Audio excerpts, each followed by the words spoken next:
Muy buenas noches, amigas de Educación Especial hoy.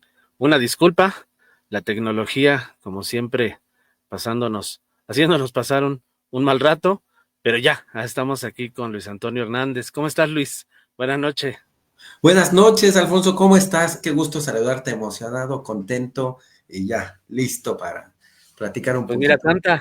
tanta emoción que nos estuvo jugando, nos puso a sudar Sí, la tecnología ahorita, de pero ya, plano. ya estamos aquí conectados. Pues bienvenidos a esta charla que va a estar muy interesante. Hablaremos de mitos y realidades del autismo en las aulas. Y pues les voy a leer un poco o mucho de la trayectoria de Luis para que ustedes lo conozcan. Seguramente sí lo ubican, ¿no? Veo, y luego sigo también lo que publica, ¿no? El doctor Luis Antonio, pero vamos a leer un poquito de su trayecto para que se vayan conectando y vayan pasando la voz, ya estamos conectados, ya estamos en vivo, con un poquito de fallas técnicas, pero aquí andamos ya, listos. Y bueno, pues les comento, Luis Antonio Hernández es doctor honoris causa en psicología, especialista en intervención educativa y tratamiento del autismo, fundador y director general de Ecoautismo, docente universitario en la Universidad Iberoamericana.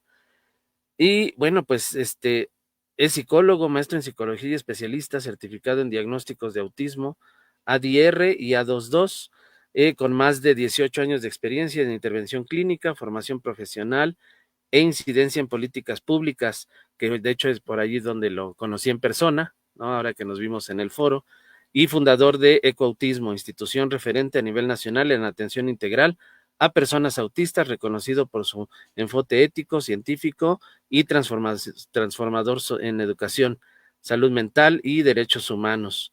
Ya les decía, es doctor honoris causa, maestría en psicología, licenciatura en psicología, tiene varias certificaciones, experiencia laboral, pues fundador y director general de Ecoautismo, pues docente universitario y también ha sido maestro de educación especial en el Estado de México y pues da conferencias, va a eventos y en sus ratos libres pues también tiene vida propia y atiende a la familia. Pues un poco de lo que haces, Luis.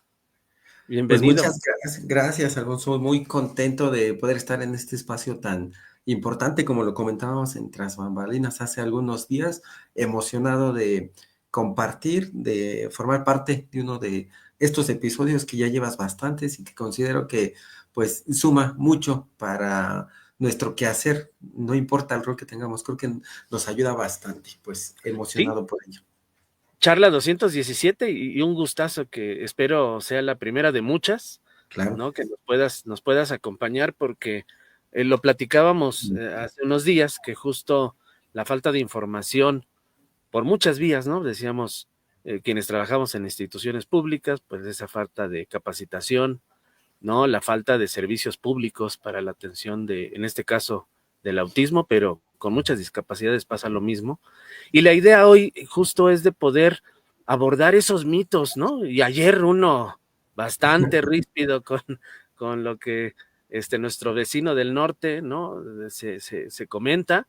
Y bueno, tantas cosas que hay que decir. Entonces, pues ya nos vamos a entretenernos más, vamos a iniciar la charla. Te voy a proyectar la presentación o cómo quieres que iniciemos, Luis Antonio, para ir Sí, entrando en calorcito. pues si gustas ayudarme a compartirla, yo mientras voy hablando en lo que está. Perfecto, yo aquí la voy colocando. Entonces, pues, ¿qué pasa en las aulas, Antonio? Pues ¿Qué pasa híjole, ahí en esa? pues demasiadas cosas. Antes que nada, pues quiero darle las gracias a todos los que están conectados. Gracias por querer escuchar incluso lo que incomoda. Agradezco toda esta parte de hablar sobre lo que pasa en las aulas. Creo que cuando recibí esta invitación de hablar sobre mitos y realidades del autismo en las aulas, eh, quiero decir que pensé muchas cosas, pero sobre todo, pues déjenme ser claro desde el principio. No voy a hablar de los mitos de siempre. Creo que no vine tampoco a decir que las personas autistas tienen sentimientos o que quizás no todos son genios o que el azul no representa a todos. Creo fundamentalmente que esto ya lo sabemos Y si no lo sabemos, pues creo que lo podemos buscar en internet. No vine pues a repetir lo que ya fue domesticado por el discurso político correcto, ¿no? Vine a hablar de estas realidades que no se dicen en las aulas, vine a nombrar lo que pues muchos prefieren callar o a contar cómo el autismo se da, ¿no? En lugar de ser un problema real en las aulas de nuestras escuelas. Creo que es el espejo más honesto de lo que el sistema pues educativo no quiere ver, porque cuando un niño autista, un joven autista, un adulto autista entra al aula, no llega solamente con un diagnóstico, creo que llega con un cuerpo que interrumpe el ritmo, con quizá una forma de aprender que desafía el molde tradicional, con una necesidad de ser escuchado más allá de las palabras y pues creo que entonces el sistema, en lugar de transformarse, le exige que se acomode y cuando no puede, pues realmente lo llega a etiquetar y cuando incomoda, hemos observado que lo silencia o cuando resiste, pues lo acompaña, pero sin integrarlo. Eso desde mi perspectiva para nada es inclusión, desde mi punto de vista es simulación, lo he abordado pues en los posts, en las publicaciones y creo que por eso estamos aquí para desmontar los nuevos mitos, pero no desde la teoría, sino desde la estructura que los sostienen. La idea de hoy, a través de esta presentación y de las preguntas que me vas haciendo, pues quiero hablar de exclusión, pero no solamente de lo que ocurre en el salón de clases, también de la que se gesta a lo mejor en el diagnóstico express, en la familia que no supo nombrar, también en la cultura que premia muchas veces el silencio y sobre todo en la escuela que va normalizando la obediencia como una virtud. Esta pues sin duda no será una charla cómoda, pero creo que sí será una plática necesaria desde esta perspectiva, porque si realmente queremos transformar la educación, pues creo que tenemos que empezar por dejar de maquillarla, ¿no? Les agradezco a todos ustedes que están conectados por estar dispuestos a mirar de frente, como lo digo yo, lo que el sistema educativo pues lleva años evitando y gracias pues sobre todo por seguir creyendo que hay otra forma de enseñar, de cuidar, de nombrar, de incluir y espacios como este, sin duda para mí, pues son algunos de ellos, ¿no? Aquí puse en la presentación, Alfonso, realidades que no se dicen, pues el autismo en las aulas como este reflejo de un sistema que excluye, ¿no? Respondiendo toda esta pregunta, pues creo que entonces nos podríamos enfocar a estos mitos. Y si tú estás de acuerdo, pues los vamos pasando. Sí, adelante, vamos a ir comentando, pero antes de eso, fíjate que Uh -huh. comentando lo que dices, la semana pasada tuvimos una charla justo hablando del diagnóstico, del déficit, Ajá. ¿no? En este caso, las personas con autismo, pues a veces, ¿no? Tú los ves y dices, pues no tiene nada, ¿no? Y esa creo que es como uno de tantas situaciones que seguro nos vas a compartir. Y Claro que sí. ese hecho, ¿no? Ese hecho de llegar por primera vez a la escuela, ¿qué representan desde empezar con a proyectar las imágenes? Representa muchas historias, muchas realidades, muchos puntos de vista. Usualmente estamos creyendo o viendo la perspectiva solamente en el alumno, pero no vemos al alumno. A veces vemos solamente los síntomas y a través de los síntomas empezamos a generar pues toda una demanda o situación de apoyo, pero esos síntomas a veces no entienden a la persona y el no entender a la persona pues te vas a la familia y la familia tiene que resolver esta situación y se va generando toda pues una gama de dificultades porque no solamente es el alumno, no solamente es la familia, es todo el sistema porque a veces vemos al alumno, a veces vemos a la familia, a veces vemos al maestro, a veces el papá quiere echarle las ganas, pero la escuela no lo permite, a veces el maestro es bien entrón y le echa muchas ganas, pero no le apoya a la familia, no le apoya las autoridades, o tienes autoridades que apoyan y maestros que no están comprometidos, o supervisores que les interesa el documento o que les interesa el alumno. Es decir, son distintas realidades que podemos observar en un país tan diverso como es el nuestro, que creo que toda esta situación ha llevado a una estructura que no hemos podido atender y que vemos muchas situaciones, pero que no estamos atendiendo de manera específica desde mi perspectiva. No, pues muchas gracias. Y bueno, mira, ahí justo esto que comentabas, y ahí está, uno de los primeros mitos, ¿no? Creo que sí, fíjate, Alfonso, que planteé este mito, la inclusión ya está lograda. Yo lo voy a plantear como los nuevos mitos, aunque sabemos que son los mitos actuales, ¿no? Creemos que la inclusión ya se logró, solamente por decir inclusión, ya es una escuela incluyente, una escuela inclusiva y todo va a salir bien, ¿no? Creo que no basta con que estén los alumnos autistas o con cualquier otra condición en la escuela, si la escuela realmente no está con ellos. Y creo que este mito a lo mejor lo podría desarrollar de la siguiente manera. Creo que al menos lo que yo he observado es que una de las frases más repetidas en los discursos oficiales, o a lo mejor en los informes institucionales, o quizás las campañas educativas, es: aquí aceptamos a todos, aquí ya tenemos inclusión, aquí somos inclusivos. Y sí, pues quizá pues observamos que hay más alumnos autistas en los salones de clases, a lo mejor más oficios, más maestra sombra, más formatos, más capacitaciones, más palabras bonitas, ¿no?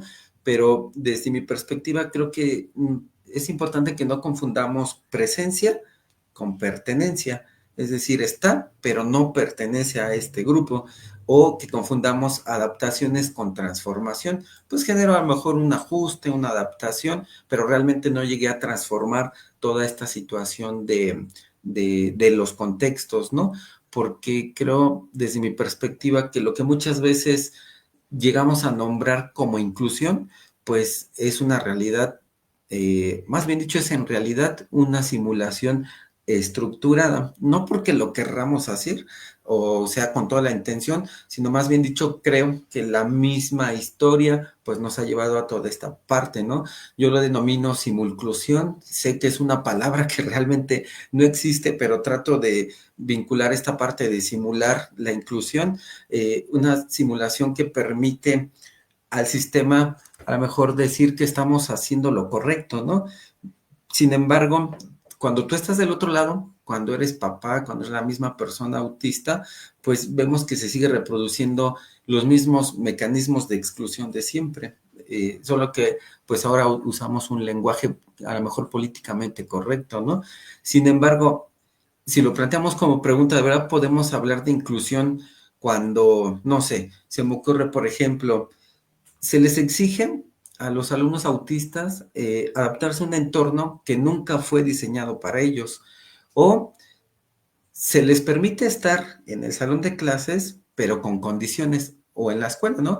Te lo recibo, pero maestra sombra, apoyo, ciertas horas, cierto tiempo, o a lo mejor podemos normalizar quizá que su permanencia pues dependa de esta figura que en algunos lugares llamamos maestra sombra y que pues obviamente es esta figura que es contratada por la familia, ¿no? O a lo mejor pues los ubicamos como los diferentes dentro de un aula que realmente pues no cambia para nadie más, ¿no? Desde mi perspectiva, sin duda alguna, pues eso no es inclusión. Yo lo digo que es una tolerancia decorada con eufemismos, a lo mejor institucionales, no porque lo quiera decir bonito o quiera adornarlo como de esa manera, pero desde mi perspectiva sí tenemos que ponerlo claro y entonces hablarlo de esa manera, ¿no? Si lo vemos desde una perspectiva realmente estructural, este mito pues está siendo sostenido por una lógica realmente capacitista y neoliberal. Es decir, por un lado, creo que el capacitismo actúa al ubicar al problema en el alumno, no en la estructura. Por ejemplo, cuando hablamos de integración educativa, decíamos, pues vamos a determinar necesidades educativas especiales y determinaba las famosas NE. Pues tiene NE en el área cognitiva, intelectual, académica, en fin, el problema estaba en el alumno.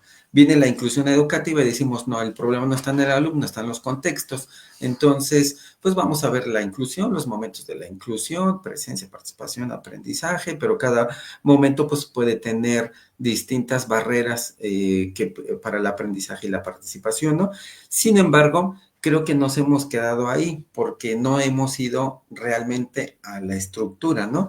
Y entonces, si lo justificamos desde esta situación, creo que el neoliberalismo educativo, pues entonces va a celebrar indicadores, va a celebrar estadísticas o a lo mejor coberturas, ¿no? ¿Qué tanta cobertura llegas a cubrir sin realmente llegar a preguntarnos qué tipo de experiencias están viviendo pues los alumnos autistas que ahora sí están adentro, adentro entre Así comillas, es. porque están en la escuela, ¿no? Perdón.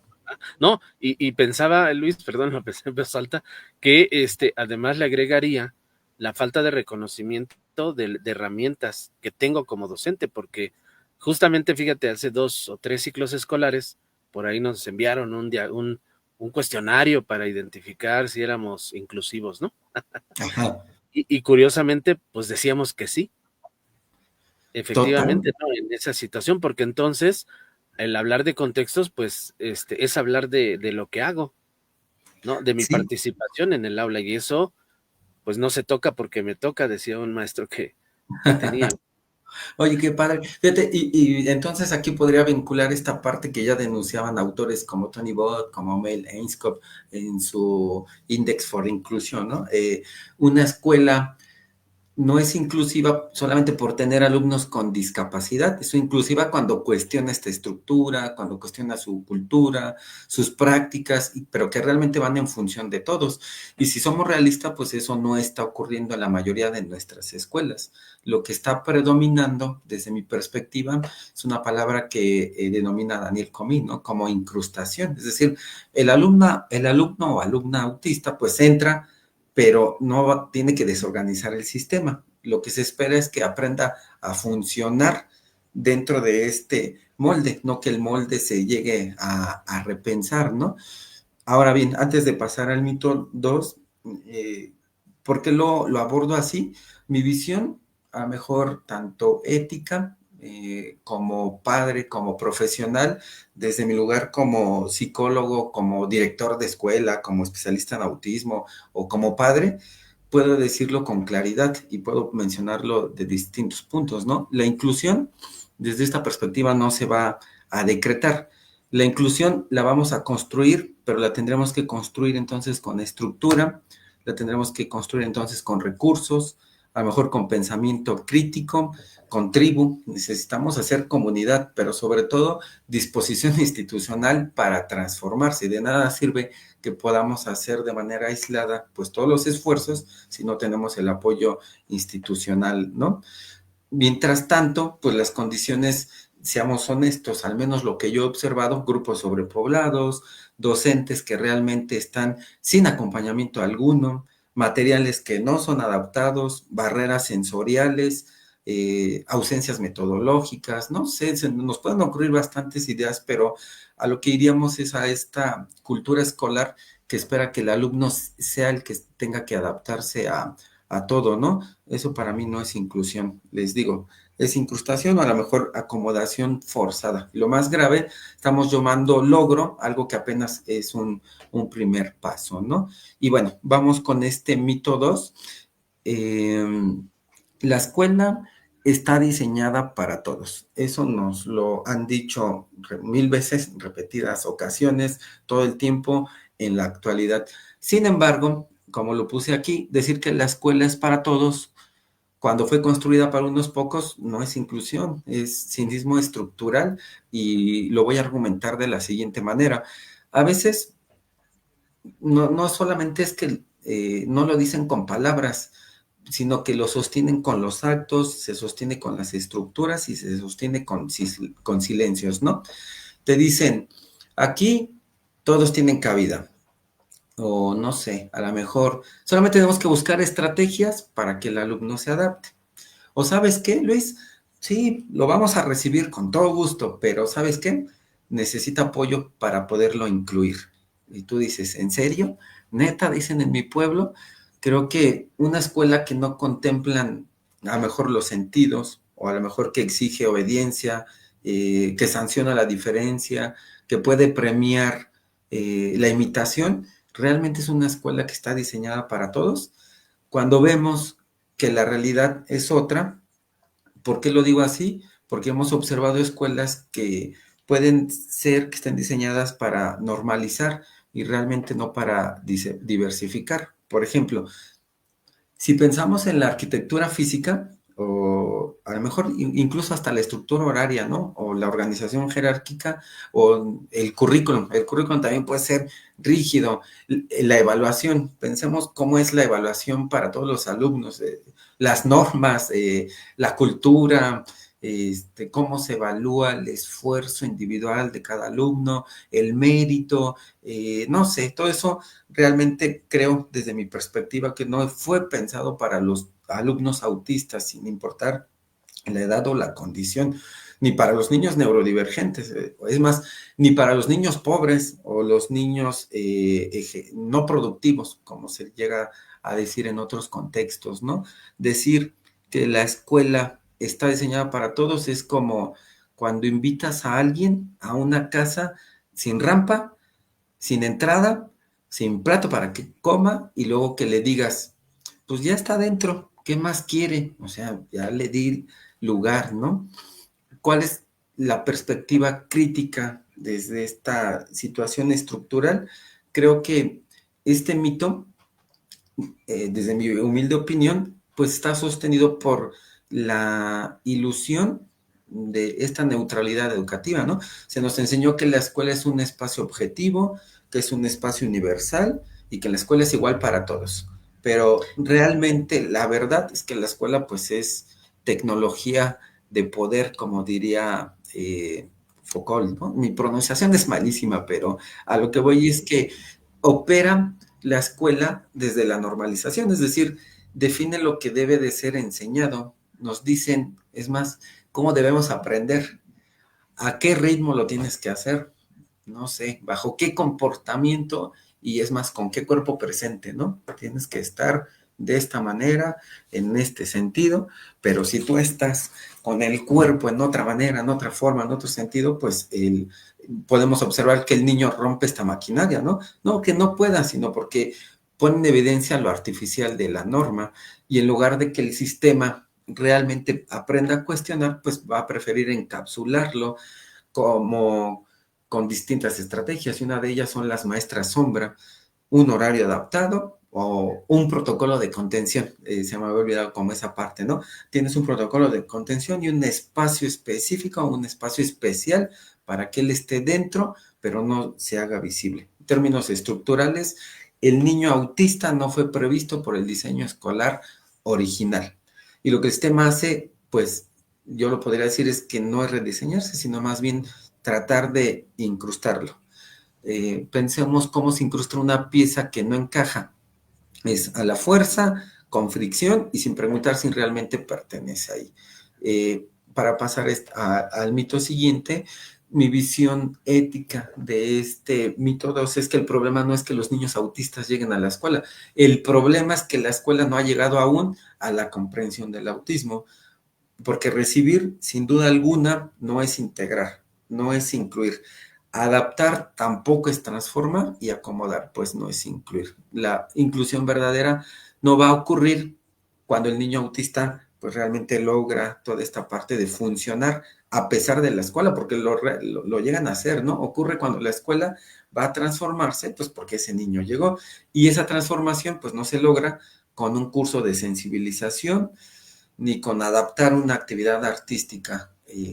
Ahí de vez en cuando o cuando pues se me puede llegar a ocurrir, ¿no? Si realmente nos vamos de fondo, pues tendríamos que modificar currículum, tendríamos que identificar normas, tendríamos que identificar horarios, que los cuerpos se les permita habitar en el aula, pero realmente habitar, no contener, no limitar, no tener a la fuerza.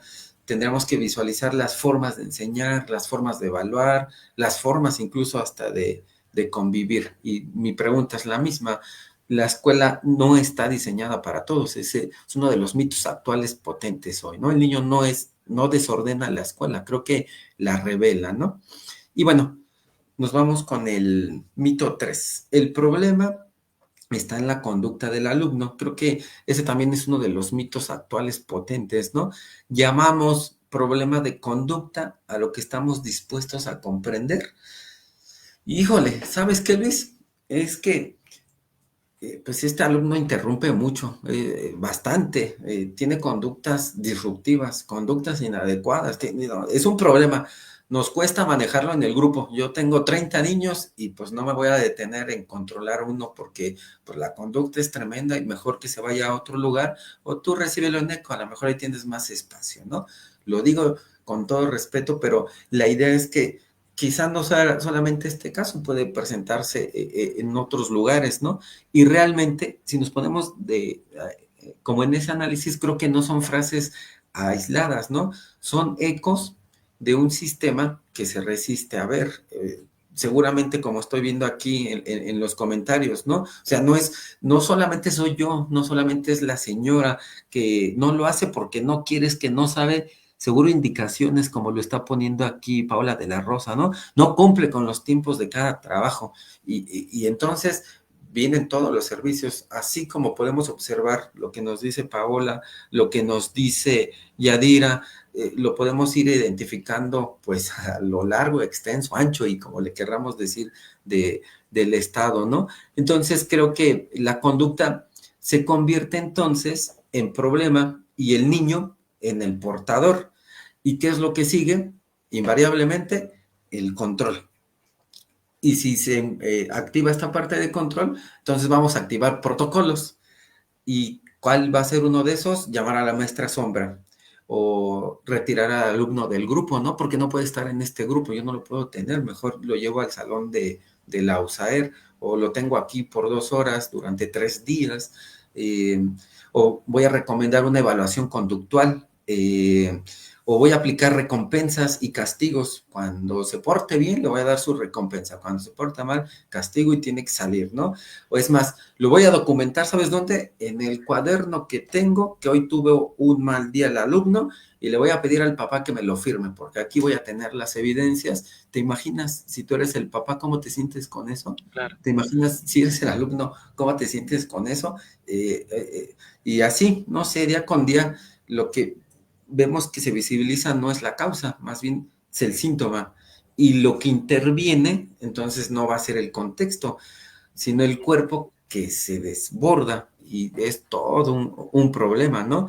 Fíjate que, Y perdón, ajá, en el DSM-5, por ejemplo, ¿no? Ahí tú observas cuando habla de la conducta y hace ahí referencia que tiene que ver con las culturas, el espacio, la persona que le da esa caracterización, ¿no? Porque sale al final de su control y sale de él, ¿no? Y esa situación que está fuera de él, fuera de mí, pues entonces me representa incomodidad, me representa muchas circunstancias que son lo que creo que nos estás mencionando, ¿no? sí, totalmente de acuerdo, como nos dice aquí Gaby, ¿no? Y lo que no se dice o se dice a medias, ¿no? Yunuen igual, o lo dejo salir del salón para no batallar con él, ¿no? Es decir, son realidades que lo podemos tener y que tenemos que observar. Entonces, si no es un caso aislado, si se está presentando en todo o en grandes o muchos lugares, creo que el mito está siendo sostenido por una lógica conductista o una lógica adultocentrista y profundamente capacitista. No es que tenga nada en contra del conductismo o en contra de los maestros, más bien lo que estoy identificando es toda esta lógica que está alrededor de la estructura, ¿no? Desde la visión tradicional, el cuerpo del alumno pues tiene que ser predecible, tiene que ser funcional, tiene que ser obediente, tiene que ser controlado, ¿no? Y cuando no lo es, pues realmente lo vamos a considerar una falla. La conducta vista desde este paradigma, pues no es comunicación, sino desafío, ¿no? Y te lo pongo desafío entre comillas. No estamos viendo una expresión emocional, sensorial o quizá contextual. Estamos viendo un trastorno. No es que veamos un síntoma de sufrimiento, de saturación o a lo mejor de falta de apoyos. Estamos viendo el mal comportamiento. O sea, todo lo que está detrás de ello nos limita solamente al síntoma o a lo que podemos llegar a observar así como concreto, ¿no? Y creo que esta lógica pues viene de la pedagogía de la obediencia, de la pedagogía del control sobre el cuerpo, insisto, porque debemos tener control sobre el cuerpo, ¿no? Imagínate, estás en un mal día y llega alguien y te agarra, ¿qué vas a hacer? Pero bueno, creo que viene de la idea de que el buen alumno es el que no se nota, es el que está ahí sentadito, siguiendo Y la fíjate que instrucción. Ajá, investigando, Luis, un poquito, leía esta situación de la atención de la conducta en México y viene también desde los años 60, ¿no? Cuando sí, la situación de conducta pues se depositaba a las instituciones de salud mental, ¿no? Incluso por ahí hasta en educación especial había una licenciatura de menores infractores, por ejemplo, ¿no? sí. Que Y tenía que que de ver hecho, con eso. Y además se explicaban, ¿no? Esa historicidad que tenemos de la conducta, entonces la atienden otros en otro lugar, creo que es parte o es reflejo también de lo que hoy vivimos, ¿no? Es conducta, le corresponde a otro sitio, no me corresponde aquí. y entonces como no me corresponde, pues atiéndolo allá, ¿no? Así es. Y entonces Híjole, el sí, sí, maestro, bastante, sí, bastante interesante. desde esa Ajá, sí, perspectiva, sí, sí. creo que el maestro eficaz va a ser el que logra que todos estén sentados, que todos estén callados. Pero bueno, para resumir, antes de pasar a este mito 4, creo que tendremos que observar que la conducta en un alumno autista, pues muchas veces o es un intento para regularse, o quizá puede ser una respuesta a un entorno sensorial hostil, o quizá pueda ser una reacción frente a la incomprensión o a la saturación de estímulos o de diferentes factores, ¿no? O bien, a lo mejor también podríamos observar que es una forma legítima, aunque no normativa, de comunicar, ya no puedo más, estoy al borde y te lo estoy diciendo de esta manera. Por favor, observa qué hay detrás de ello, ¿no? Pero si la única respuesta de la escuela es contener, controlar o castigar, pues entonces desde mi perspectiva, la escuela no está educando. Mi perspectiva es que la escuela está realmente oprimiendo, ¿no? Y no es que justifique la violencia, más bien con lo que quiero plantear con este mito es cuestionar por qué llamamos violencia a la expresión del niño, pero no a la estructura que es quien desregula al niño, porque no es ético entonces seguir sosteniendo modelos donde vamos a castigar lo que no comprendemos, donde vamos a exigir autorregulación a nuestros alumnos que no han sabido o que no han sido regulados, ¿no? O vamos a inmovilizar a quien no ha sido realmente escuchado. Pero sobre todo, pues vamos a convertir a nuestros alumnos en los niños problema en lugar de leerlos como mensaje. La idea es que identifiquemos que contener no es cuidar si no hay comprensión previa. Y el primer acto educativo desde mi perspectiva, no es corregir, más bien es mirar con dignidad. Por eso cuando un niño joven, adulto, autista, un alumno autista se desregula, pues no deberíamos decir qué le pasa a este niño, ¿no? Más bien qué le está pasando al entorno que no supo sostenerlo. Y bueno, vamos con el mito 4, si me lo permites, ¿no? Iré un Sí, poco ya más estás. rápido, porque si no, me emociono. El diagnóstico es claro, es rápido y es objetivo. ¿Qué pasa? Nombramos sin comprender, pero creo que es fallar desde el inicio, ¿no? ¿Sabes qué, Luis? Ya lo diagnosticaron, no te preocupes, es autismo leve, o sea, ni te preocupes, va a pasar, ¿no? O pues ya le hicieron varias pruebas y salió dentro del espectro. Vamos a ver qué hacemos, ¿no? Me dijeron que sí es autismo, pero no me explicaron mucho, pero me dijeron que podía estar en la escuela o me dijeron que busque otro lugar, ¿no? Híjole, pues es que no me explicaron, pero en 15 minutos ya sabían qué era. Me dijeron, pues es autista y punto, ¿no? Creo que esas frases no son poco frecuentes y no me dejarán mentir aquí quien está comentando, ¿no? Eh, Creo que son el reflejo de una práctica que, aunque clínica, a lo mejor en apariencia, pues es profundamente violenta en la ejecución, en cómo se está manifestando en las diferentes realidades, en los distintos contextos o regiones, ¿no? Creo, sinceramente, que se ha vuelto muy común pensar que diagnosticar autismo a lo mejor solamente es un acto técnico, objetivo y casi inmediato. casi veo que tiene No, el autismo aquí en la frente, ¿no? no, ¿Mande? y además, Luis, estos elementos que tú compartes para el maestro es reafirmar el poder reafirmar que, pues no soy yo el que no, el que está generando, el que no aprenda, el que no conviva, el que no esté ocupando ese espacio, pero que pertenezca al grupo, ¿no? O sea, valida el maestro esa parte porque dice, no soy yo. Entonces, como además ya me dijeron que es autismo, entonces pareciera en algunas ocasiones que entonces es lavarse las manos.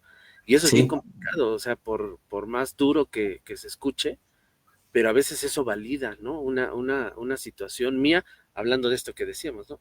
Eso no se toca porque me toca, entonces ya vi que no soy yo, el niño es el que está mal, ¿no? Y ahorita hablamos de autismo, pero eso con otras condiciones también.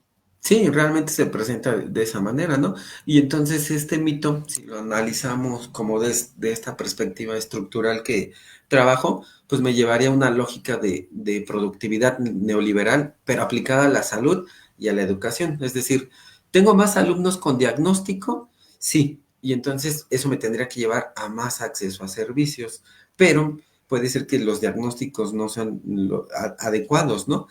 O a lo mejor tengo más certificados y eso me lleva a más cumplimiento institucional. Pues ya yo lo hice bien y tengo mi estadística y entonces mi población objetivo pues está bien atendida, ¿no? De eso voy a hablar un poco más adelante, como el último mito. O pues tengo más etiquetas, menos preguntas, pero realmente pues tendríamos que identificar, ¿no? Que el diagnóstico no es una casilla que lo vamos a marcar con un checklist. Sí tengo las herramientas, puedo hacer una detección como maestro, pero debe ser con toda la seriedad, pues para poder guiar a la familia realmente si el alumno es o no es autista, ¿no? Desde este enfoque clínico especializado, pues sabemos que un diagnóstico de autismo riguroso pues es muy complejo porque no tenemos como todo el protocolo internacional de cómo hacerlo y eso nos lleva a diferentes situaciones. Cada quien lo hace como quiere. Sin embargo, pues al menos sí tendríamos que utilizar un diagnóstico riguroso que pueda basarse a lo mejor en entrevistas extensas, ADR, observaciones estructuradas directas como A22, revisar antecedentes médicos, escolares, familiares, revisar diagnósticos diferenciales, analizar la cultura, no sé, grandes aspectos que no debemos dejar de lado y que como maestros creo que debemos de considerar para poder acompañar a la familia. No soy el especialista, quizá no voy a hacer el diagnóstico, pero sí puedo acompañar a la familia para que pueda obtener todo este proceso de manera adecuada. No es tan sencillo, no es nada que podamos obtener en una consulta de 15 minutos y mucho menos si quien evalúa realmente no es especialista en autismo. Creo que como país tenemos que exigir esa parte. Si vas a diagnosticar, ¿con quién vas? Con el especialista. No importa la condición, tienes que buscar al especialista para poder tener un diagnóstico que te pueda guiar, ¿no? Cuando el diagnóstico se vuelve express, pues es como, no sé, un disparo sin dirección, ¿no? Puede atinar, pero también te puede dañar. O sea, ¿qué posibilidad tienes de equivocarte? El 50%, pero imagínate, te lo hiciste mal. Realmente la gran cantidad de situaciones que pueden llegar a pasar como daños no es menor. Familias confundidas, intervenciones inadecuadas, etiquetas sin pensar, pues tengo autismo, pero no era autismo, era otra condición, o me dijeron que no era autista, que era síndrome de Asperger, o que tenía trastorno generalizado del desarrollo o global del desarrollo, y entonces en lugar de orientación, pues tienes una fatal confusión que te lleva a distintas situaciones, ¿no? Pero bueno, hablar de diagnóstico es todo muy complejo. Sin embargo, ya nomás para cerrar eso y al mito 5, no todo lo que se etiqueta realmente está comprendido y no todo lo que se comprende pues necesita ser etiquetado tan pronto. Ojo, profesionales, si vamos a diagnosticar, tenemos que acompañar. Si es visible para ti, es visible para ti. Observa a la familia, al padre, a la madre, acompáñalos. No todos pueden recibir el diagnóstico tan de manera abrupta si realmente no comprendiste esto tan pronto, ¿no? Todos somos diferentes y creo que también eso es parte del respeto. Vamos con el siguiente mito. 5, el problema empieza en la escuela. Antes de ser excluido en el aula, creo que llevó un silencio en la sala, en la casa, ¿no? Aquí es donde se dio cuenta que era diferente. En casa todo iba bien, pero ¿qué pasó? Que al entrar a la escuela, pues empezaron los problemas. Pues si en mi casa no pasaba nada, todo estaba bien, era muy independiente, él solito iba por sus cosas, no me pedía a mí, pues él podía jalar la silla, subirse, agarrar la leche, no me pedía, él podía hacer, ¿no?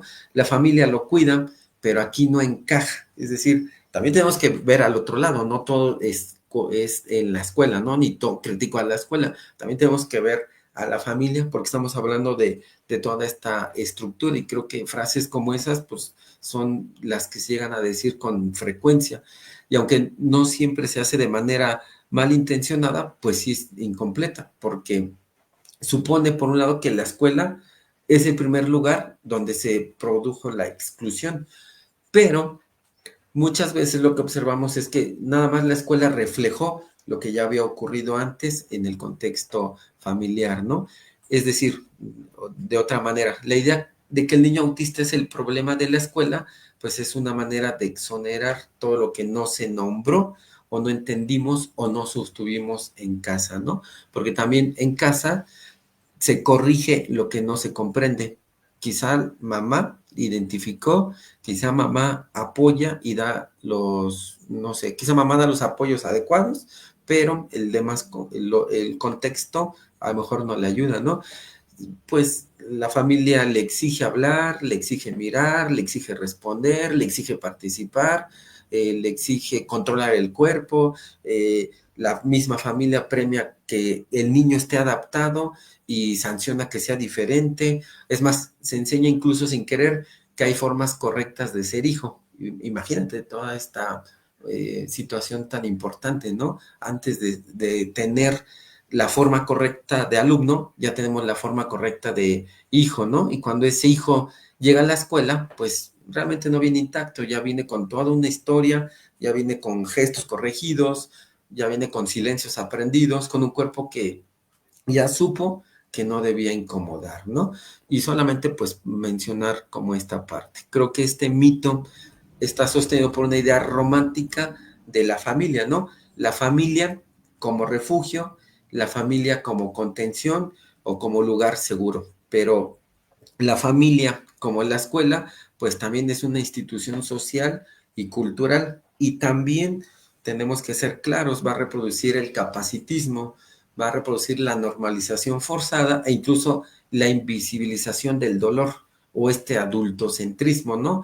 El miedo al juicio social y la presión por tener un hijo funcional. Y esto lo cargamos muchos papás. Tengo que tener un hijo funcional. Y entonces lo que la escuela castiga con reportes, pues la familia a veces lo va a corregir con amor dolido, ¿no? Pero si lo analizamos con ojo frío, con ojo analítico, pues sigue siendo corrección, ¿no? Hay infancias autistas sobreestimuladas sin consentimiento, ocultadas en reuniones familiares, hoy pleno 2025, exhibidas como logro o como carga, o comparadas incluso con los hermanos, con los primos, con los tíos, consigo mismo, o diagnosticadas tarde porque pues nadie quería aceptar, ¿no? Ya se le va a pasar, yo era igual, yo hablé hasta los 3, 4, 5 años, es decir, o no sé, obligadas a comportarse como los demás, ¿no? Y bueno, pues es parte de toda esta situación.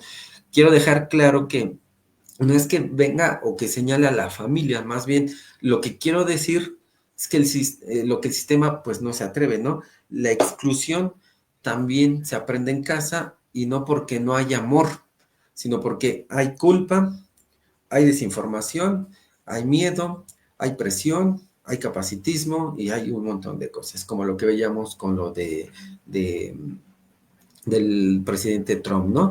También hay madres autistas que nunca fueron nombradas, abuelas que aún creen que algo hiciste mal. Es que fue por ti, hija. Y la mamá viene aquí y realmente nos lo dice, ¿no?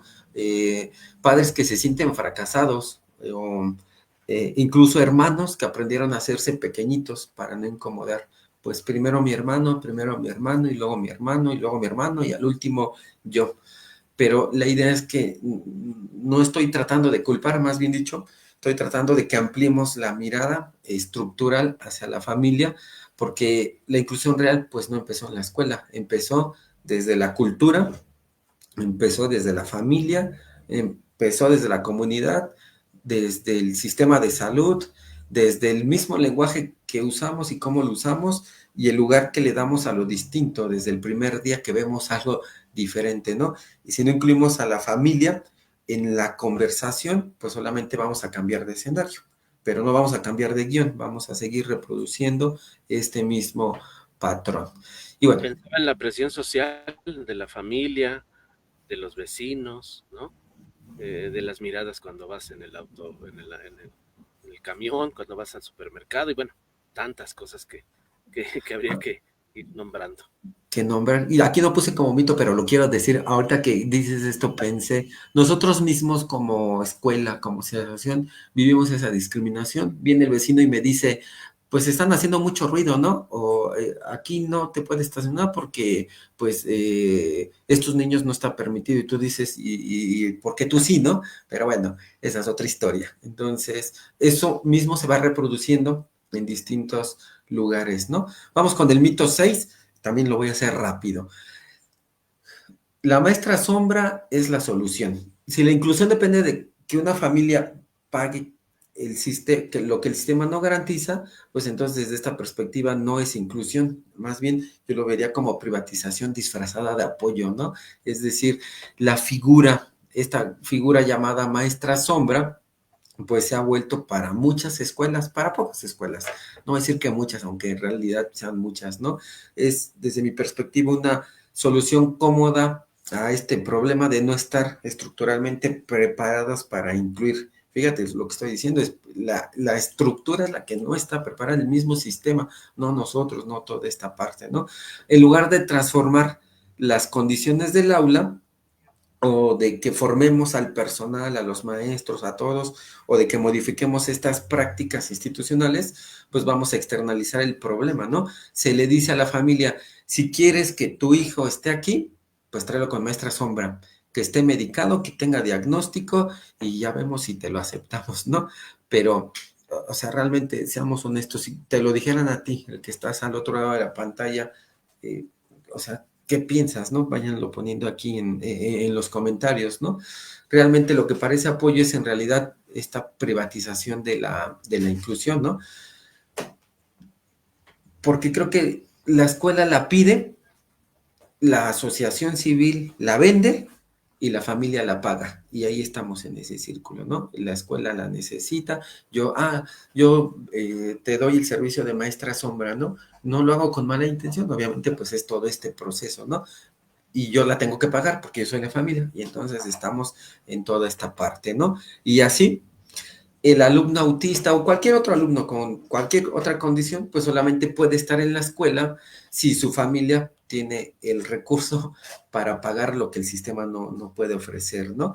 Mientras tanto, esa sombra, yo lo digo sombra entre comillas, pues, ¿qué observamos? Una mujer que trabaja sin contrato institucional, una mujer que no tiene derechos laborales, que no tiene reconocimiento pedagógico y muchas veces ni siquiera supervisión o una formación adecuada, ¿no?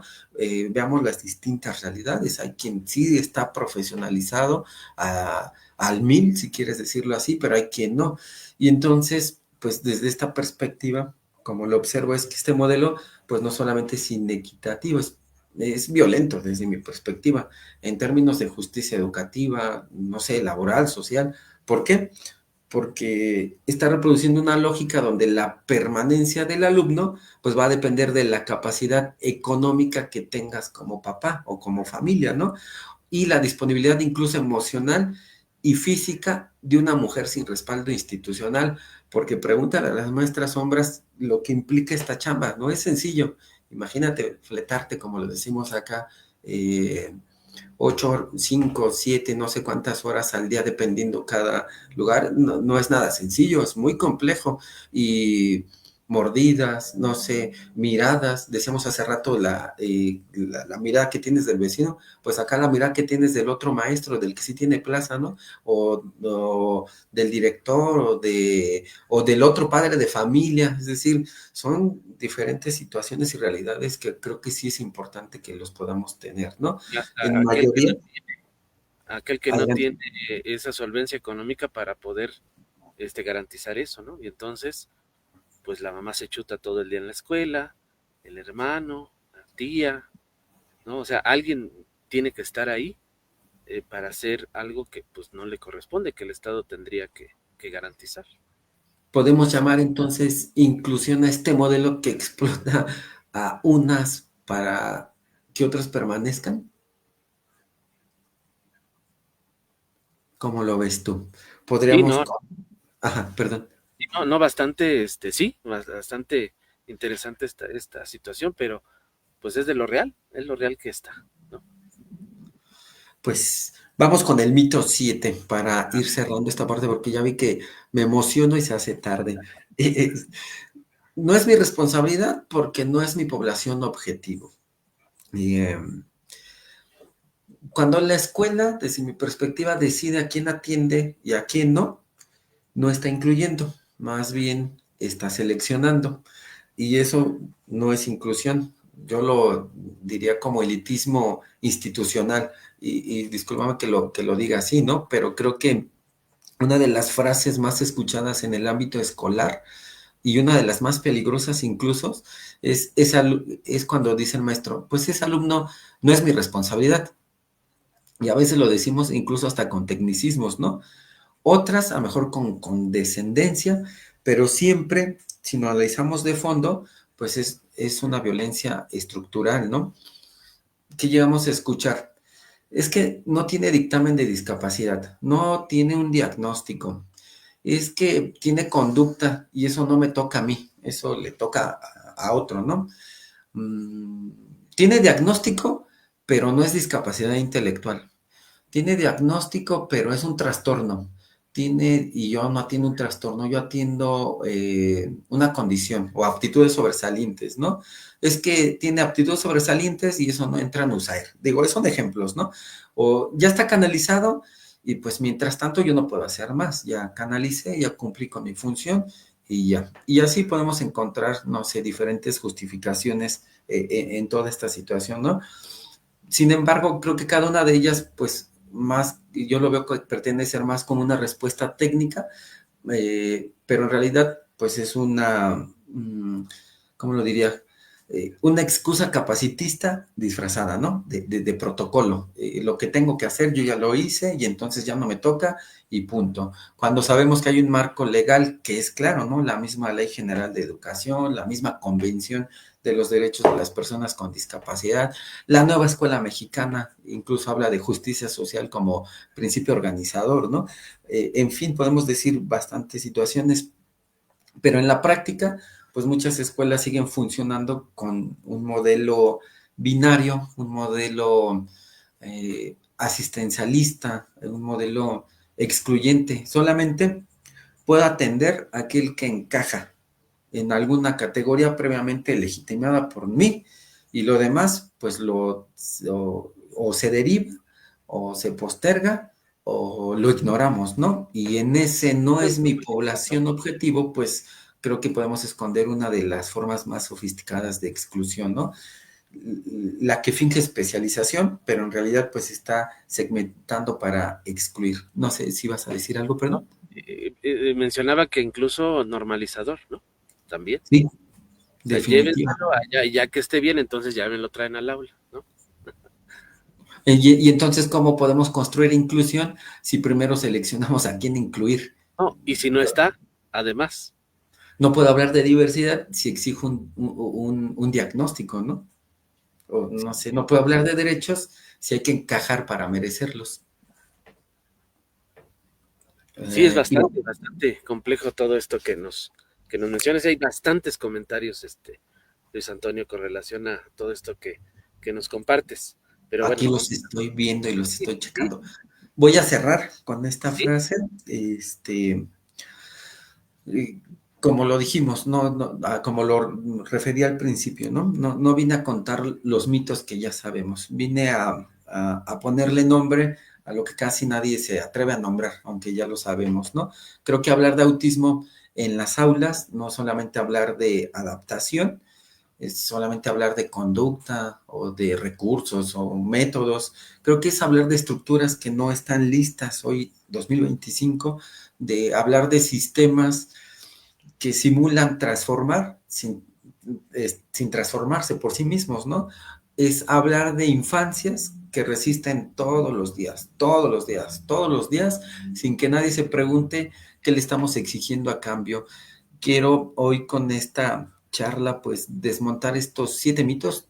Tenemos muchos que ojalá podamos hablar y seguir reproduciendo, pero al menos en estos 7 no para reemplazarlos como nuevas fórmulas, ¿no? Sino, o como descubrir el hilo negro, sino más bien para dejar claro que las verdaderas barreras no están en los niños autistas o con alguna otra condición, sino más bien en los discursos, en las instituciones, en las prácticas que seguimos repitiendo una y otra vez sin pensar, o en este lenguaje que estamos disfrazando, ¿no? Cambiando un control por un cuidado, o en la prisa que convierte el diagnóstico en una sentencia, pues tú eres autista, no cabes aquí, ¿no? Y realmente el autismo, el joven, niño, adulto autista, el alumno autista, pues no es que desordene la escuela, más bien dicho, nos vino a mostrar lo que la escuela no está dispuesta hoy 2025 a desordenar por sí sola, ¿no? O acomodarlo. Y cuando un alumno autista pues entra al salón o al aula de clases, pues entonces deberíamos preguntarnos, ¿cómo le voy a hacer yo para que él, cómo le hago para que se adapte? Sino más bien, ¿qué necesito transformar para que pueda habitar este espacio con dignidad mi alumno, ¿no? Y entonces, desde esa óptica o desde esa perspectiva, creo que sería la verdadera inclusión, ¿no? La que no acomoda personas, sino que va repensando toda una estructura alrededor, ¿no? Ya no podemos seguir diciendo que la inclusión está lograda o que soy una escuela incluyente, ni que el niño el problema es el niño, ni que basta solamente con la intención, realmente pues eso no basta, ¿no? La transformación real necesita varias cosas y creo que parte de lo que tendríamos que hacer es eso, ¿no? Formación de nuestros docentes con sentido, diagnósticos éticos, culturas escolares realmente incluyentes, acompañamiento emocional para docentes, autoridades, padres de familia, espacios que realmente puedas escuchar a la familia, ¿no? Y una comunidad que deje de pedirle a las personas autistas que encajen, que realmente la comunidad, la sociedad se empieza a preguntar qué tanto está dispuesta a cambiar por ellos, ¿no? No, desde esta óptica no se trata de estrategias, porque luego me dicen, pues vamos a dar un curso de estrategias, ¿no? Creo que se trata de ética, se trata de estructuras, de voluntad política, de quien puede decidir, ¿no? Pero sobre todo de amor, pero no un amor ingenuo, más bien un amor que incomoda, un amor que transforma y un amor que va a llegar a reparar pues toda esta parte, ¿no? El autismo no es una amenaza, es una oportunidad que tenemos hoy 2025 para reescribir lo educativo. La diferencia que está teniendo o que representa nuestro alumno autista no es el obstáculo es este sistema que se está negando a verla como una posibilidad, ¿no? Y entonces la verdadera revolución en las aulas, pues no las trae un manual, no la trae un libro, no la trae una maestra sombra o una política sin presupuesto, la va a traer, desde mi perspectiva, pues una comunidad dispuesta a dejar de simular y a empezar a transformar. Y en esa comunidad estás tú, estoy yo y estamos todos los involucrados en la comunidad educativa, ¿no?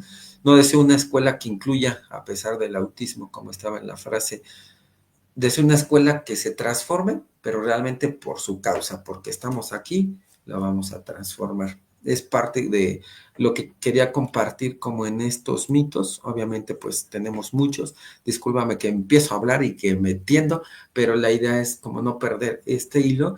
Y estuve leyendo aquí varios comentarios y por eso me emocionaba y me empoderaba más para poderlo hablar. Les agradezco a todos. Ahora sí, te regreso el micro. No, no, no, adelante. Yo creo que es poder escuchar las voces, ¿no? De quienes en el territorio están abordando estas temáticas. Al final es algo necesario. Me parece que la escuela, ¿no? Requiere, urge el tener estas herramientas, ¿no? Veía, por ejemplo, estas propósitos, ¿no? O estas justificaciones desde la Convención de Salamanca, ¿no? En esa revisión. Ujú. Tres, por ejemplo, la justificación educativa, ¿no? Este derecho a que todos estén educados, la justificación social, que hay que transformar, que hay que incluir, que hay que convivir, pero la justificación educativa, y que ahí la tienen, digo, la económica, ¿no? Pues al final, pues es más barato tener a todos juntos, ¿no?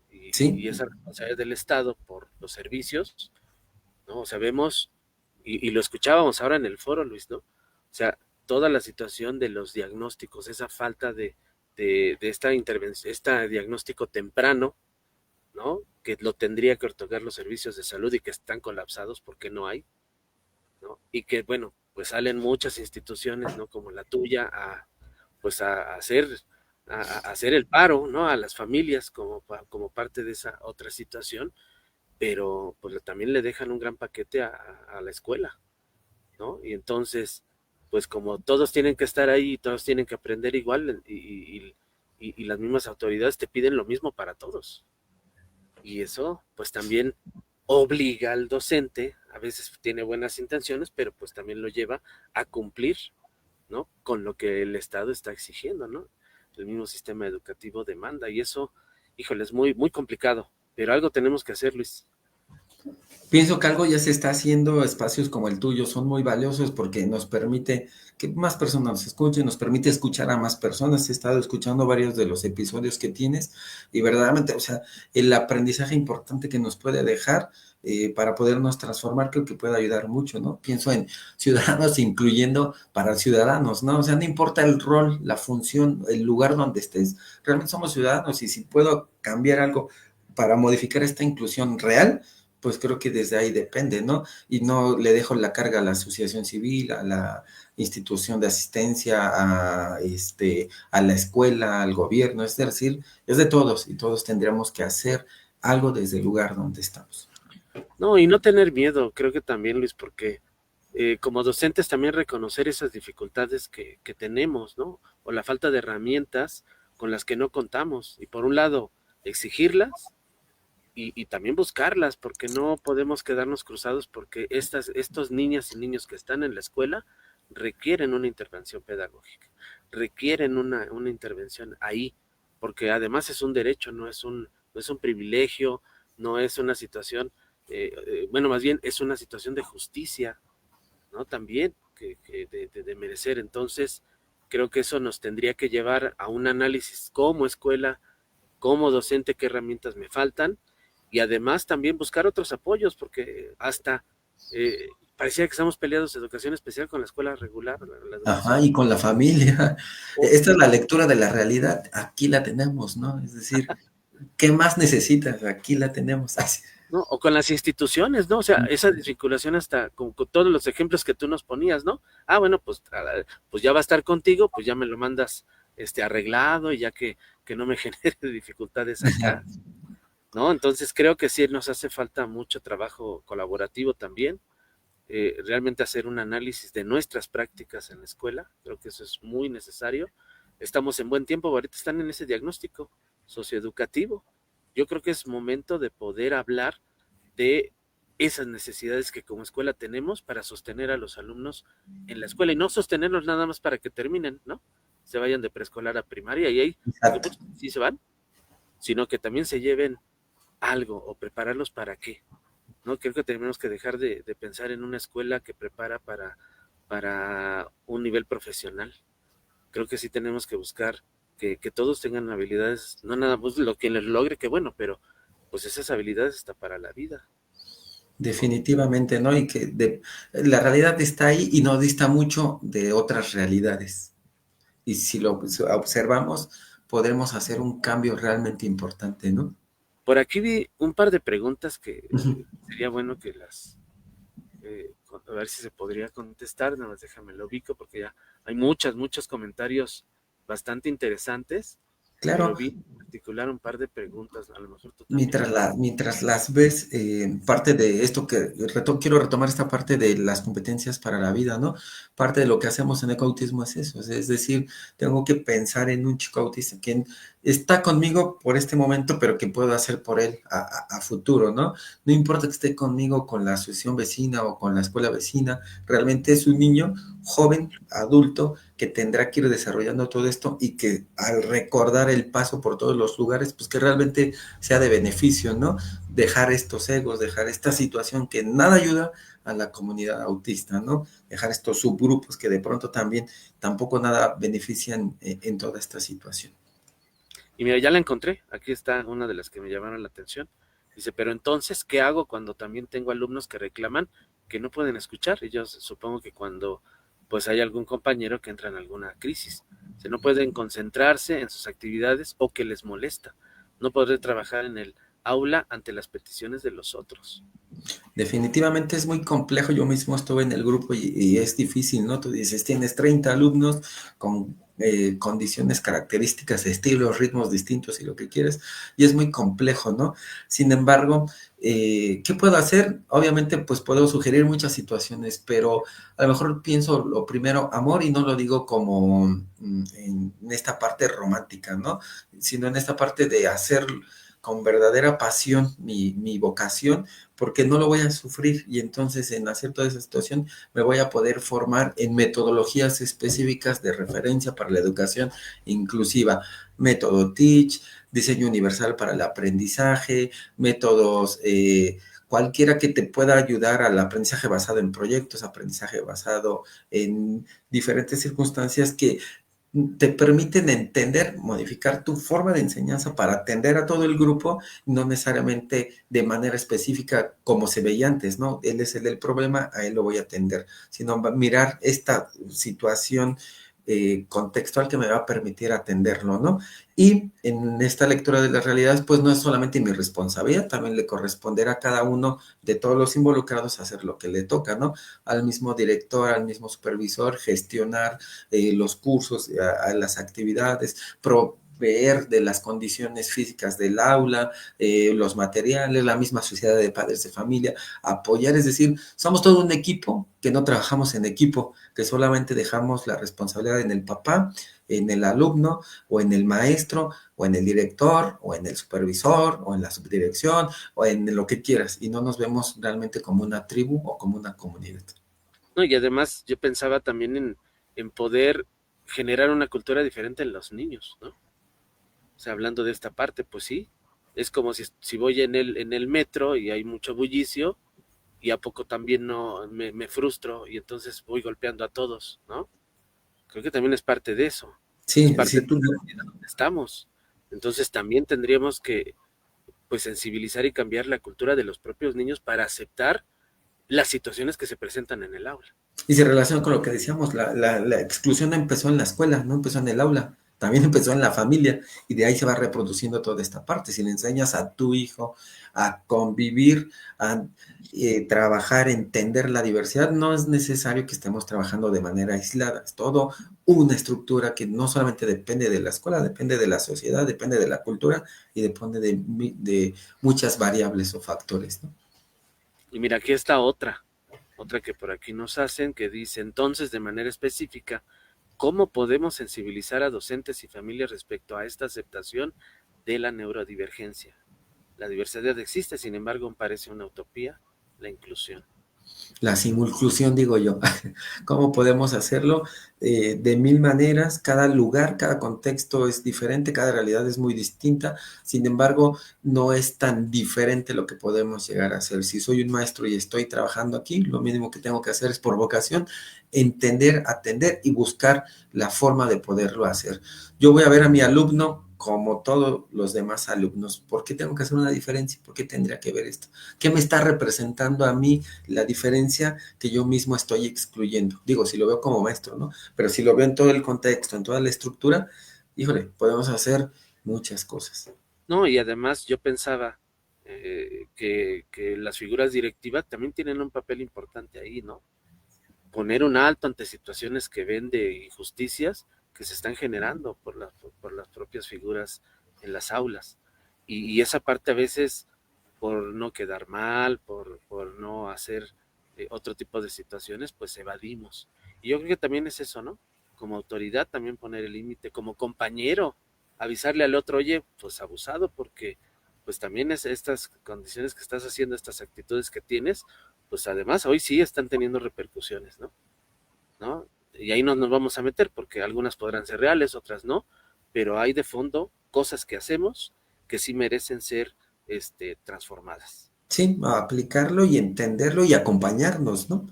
Porque sí lo puedo hacer, pero también te puedo acompañar. Tampoco.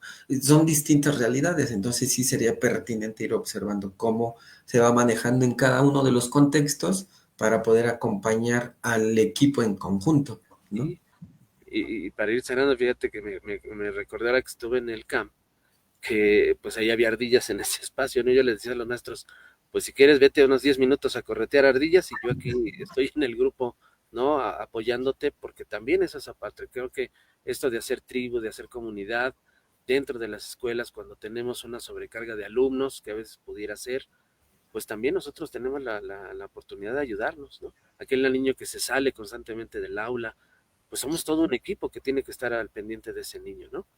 Y que tenemos que cuidarnos, ¿no? El maestro también está enfermo, el maestro también está cansado, el maestro también le duele, el maestro también trae una historia. Es decir, no podemos hacernos de la vista gorda, como decimos por acá, si no entendemos todo lo que está pasando en el momento, junto y detrás y de todos los enfoques, porque sí será importante entender qué más me está doliendo y cómo me puedes acompañar, ¿no? O cómo puedo estar. Y se vale también poder salir para poder regresar con toda la fuerza, ¿no?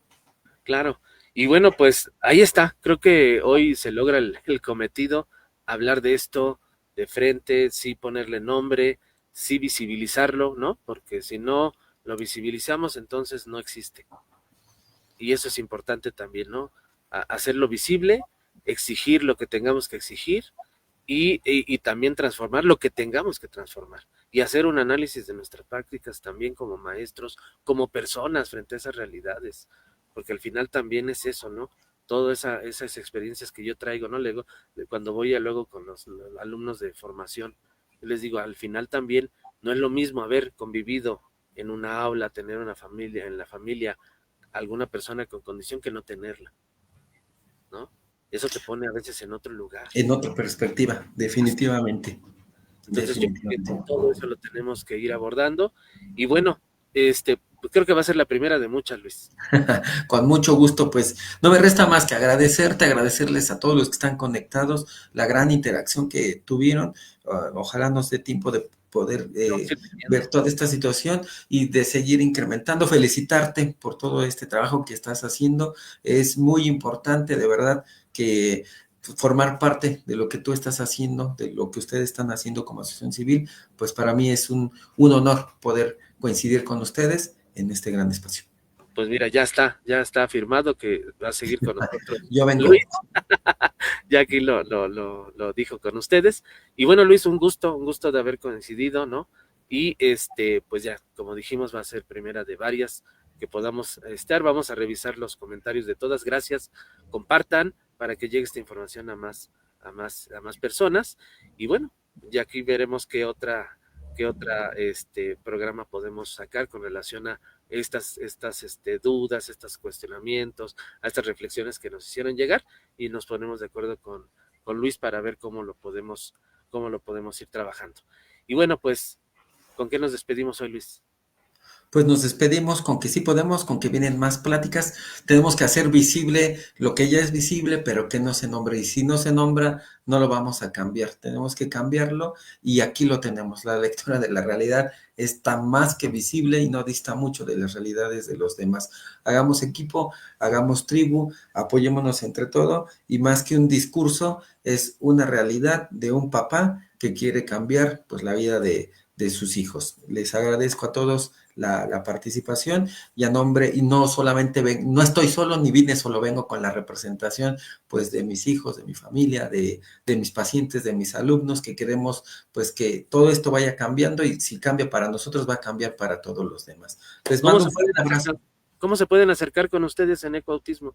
Nos encuentran en la página de Facebook de Ecoautismo, en la página personal Luis Antonio Hernández, bueno, es perfil, pero funciona como página, y al teléfono 7296 4299 77. Ahí está el número para que también puedan, alguna duda, alguna necesidad que tengan, se acerquen con Luis y todo su equipo, y les pueda también brindar apoyo. Y bueno, pues entonces nos despedimos, que tengan muy buena noche, y mañana tenemos, porque justo tenemos un programa especial hablando de esto que decíamos, ¿no? Y luego ya tengo las identificadas de las barreras, y luego ¿qué hago? Con Definitivamente. Pedro Covarrubias, y creo que se vino muy de la mano esto. Mañana también los esperamos en ese programa especial. Y pues buenas noches a todas y todos. Luis, no te desconectes, cierro aquí la transmisión y nos vemos el día de mañana con Pedro Covarrubias a las 8:30 de la noche. Aquí los esperamos. Hasta luego.